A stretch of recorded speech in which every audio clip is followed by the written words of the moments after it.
guys, ito yung sitwasyon ngayon dito sa may Tapabinyo sa may Yuin. Paupa na yung baha, no.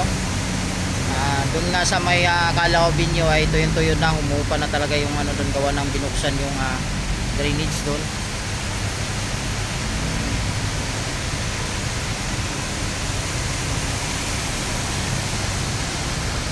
Ayan, lakad tayo doon papuntang Pedro Hill para ma-check din natin kung umupa na rin ang baha doon. Ayan, no.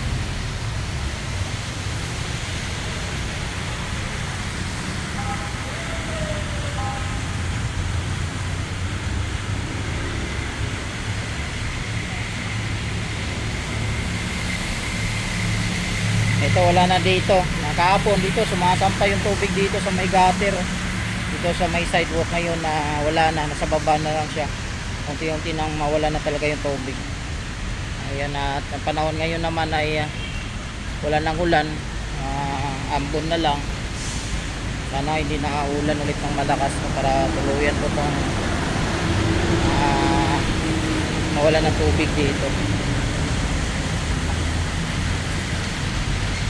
So papunta tayo dun sa may Pedro Hill kung ano na sitwasyon ngayon dun. Galing dito kanina si Yorme Isko Moreno, kasama siya sa mga nag-inspection, sa mga nag-declaring dito kanina, kaya ito umupa na ngayong baha. At nabutan sila ng tanghali yung mga nagdidikling kanina, didiklogging. Sabi nila babalik doon sila after lunch, kaya sisilipin natin kung andun na ba sila ulit, kasi medyo malalim pa yung tubig dito sa may bandang Pedro Hill, dito sa may Padre Pautra Street.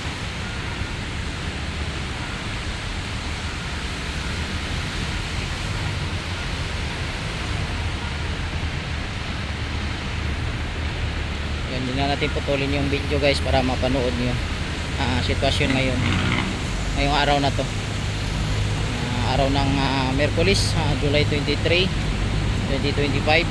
Alauna ng hapon, 1:09 ng hapon. Dito naman tayo sa may kanto ng ayan, Padre Paura Street. Ito yung sitwasyon ngayon guys. Ayan, medyo umupa na yung tubig.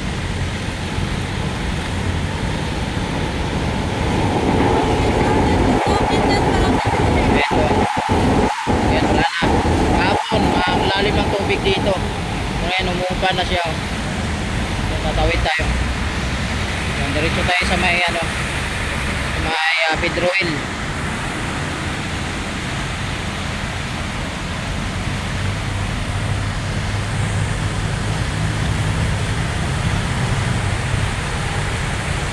Wala, hindi pa bumalik yung wala pang tao dito. Dito yung sila kanina nagdidikling, nagdiklaging.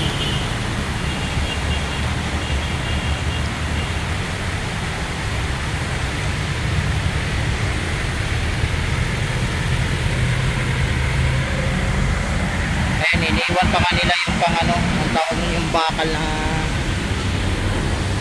yung tawag.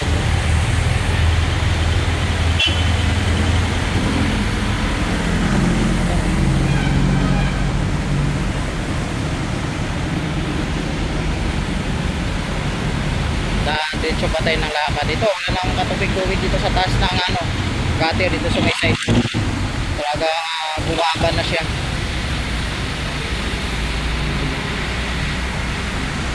Yan, ito rin yung isa ring binuksan kanina binuksan ng mga kawanin ng mga engineering ng Manila. Yan, binuksan rin yan. Tinanggal yung mga bara, mga basura, mga plastic. Yun talaga ang sanhi ng hindi makadalo yung diretso yung tubig, gawa na sa mga plastic, no, buwabara.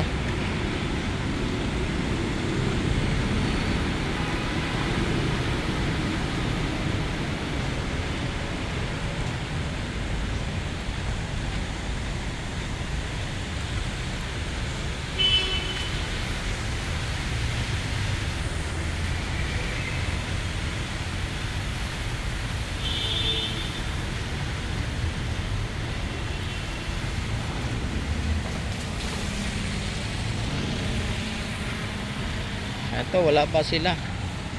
Ayun, iniwan pa nga yung ano nila dito. Yung pambuhat nila dito sa takip ng drainage. Ayun o. Pambakal na to. Dito na tayo sa may ano. May PGH. PGH na ata to. Ay sa may ano. PGH or yung ano. Basta malapit na to sa ano. Pedro Hill. Ayun o.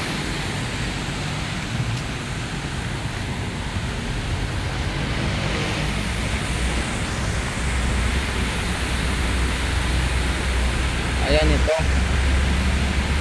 Dito yung kanina nagbukas sila. Yan, iniwan pa nga yung bakal nila. Ayan.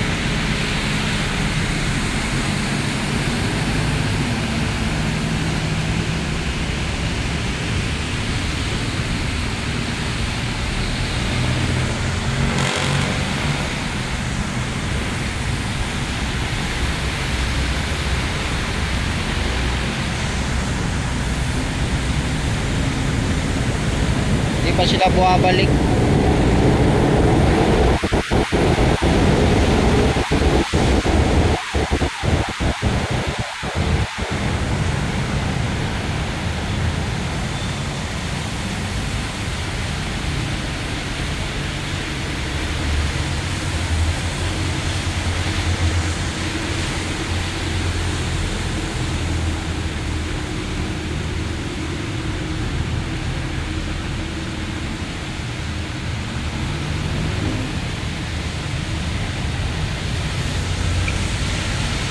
Dahil yan sa bilis action ni Isko, no? Kaya umupa na yung baha. Dito pala, sana pala UP pala, UP Manila. May UP Manila.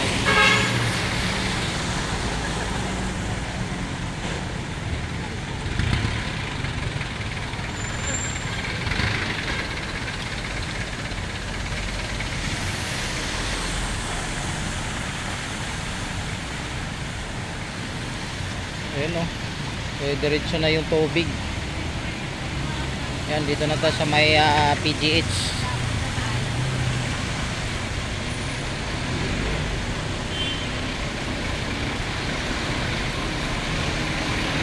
Ayun, umupa na rin. Bumabaw na rin ang tubig dito sa may ano, sa may hospital ng PGH. Dito. Ayun.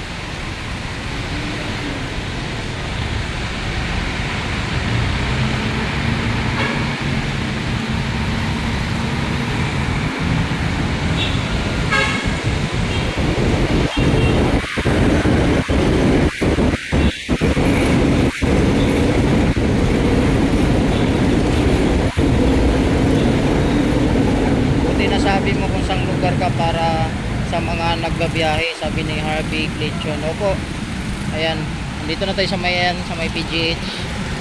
Medyo mupa na rin ang tubig dito. Kahapon sobrang lalim to dito.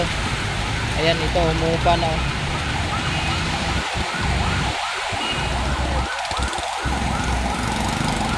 Ayan, dahil sa ating butihing Mayor Isko Moreno, pinaaksyonan nga agad kanina. Maaga siyang pumunta dito para asikasuhin at bantayan yung mga nagdidiklogging dito sa kapa ng Top Avenue. At ito ngayong resulta, wala na, paupa na yung tubig.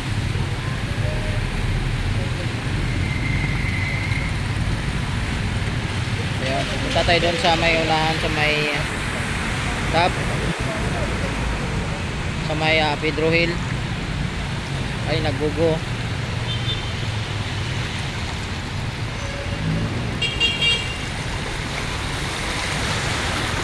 Ayun.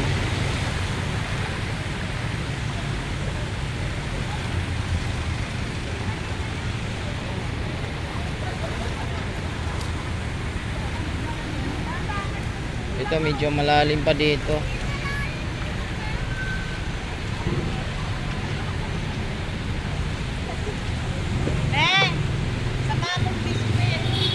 Ito medyo malalim pa, pero wala na siya sa gutter, wala na siya dito sa taas ng gutter. Yun.